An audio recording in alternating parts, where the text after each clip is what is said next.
Oke. Di situ contoh kalimatnya ada apa? Tapi yang kedua kalimatnya apa? Oke. Jika kita mengubah ke dalam kalimat majemuk setara, di situ kan ada dua subjek ya. Ada Rani sama Uri. Rano dan Uri. Nah, di situ ada dua kalimat ya. Lihat contohnya baik-baik di buku paket. Jika ada dua subjek, berarti itu masuknya ke kalimat majemuk setara sejalan. Kalau gimana Bu ada dua subjek itu? Ada dua subjek itu, di situ ada namanya antara kalimat satu dengan kalimat yang dua berbeda ya.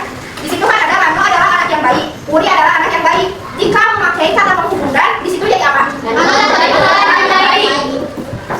Kalian ngerti nggak caranya kenapa bisa pakai dan? Oke, gini ya biasanya. Kalau misalkan intinya gini, kalau misalkan di situ ada dua subjek ya, Rano kelihatan tidak di sebelah sini? Rano adalah anak yang baik, Uri adalah anak yang baik ya? Yang baik. Terus misalkan mau kita ubah ke kalimat majemuk setara sejalan. Yang pertama adalah tulis dulu subjeknya. Di sini subjeknya siapa dulu?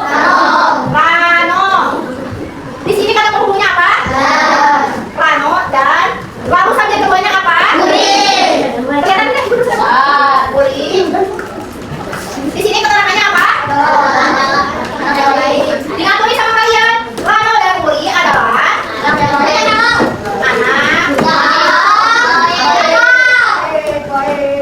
bisa tidak sampai sini? Jadi kalau misalkan kita mau mengubah kalimat majemuk setara sejalan, kalian lihat dulu subjeknya. Kalau misalkan subjek yang pertamanya, ya subjek yang pertama sama yang keduanya beda. Misalkan kalau bukan nama, tapi rata-rata nama sih nggak punya. Misalkan di sini namanya Siti, misalkan Siti di sini namanya Asep. Namanya jangan kamu Asep. Kalau misalkan Siti, kalau misalkan ibu ganti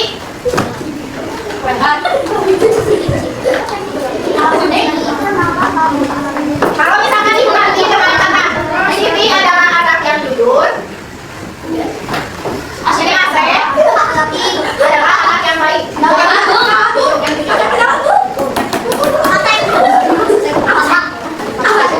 Jadi kalimat ini bagaimana? Kalau misalkan diubah ke kalimat majemuk setara sejalan,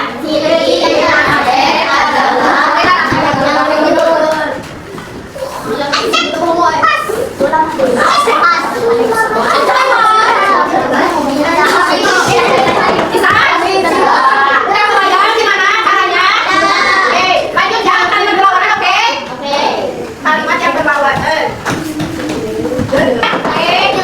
Dulu kita masing-masing.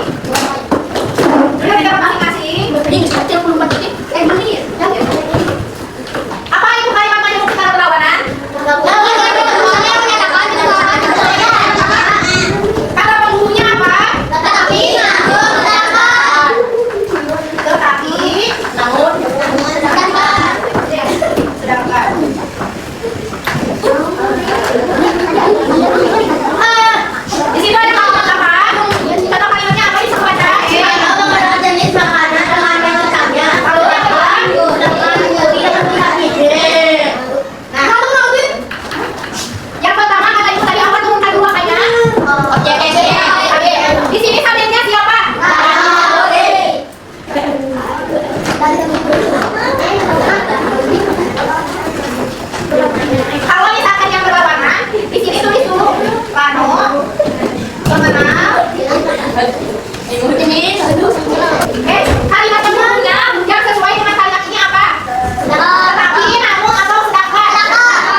Tapi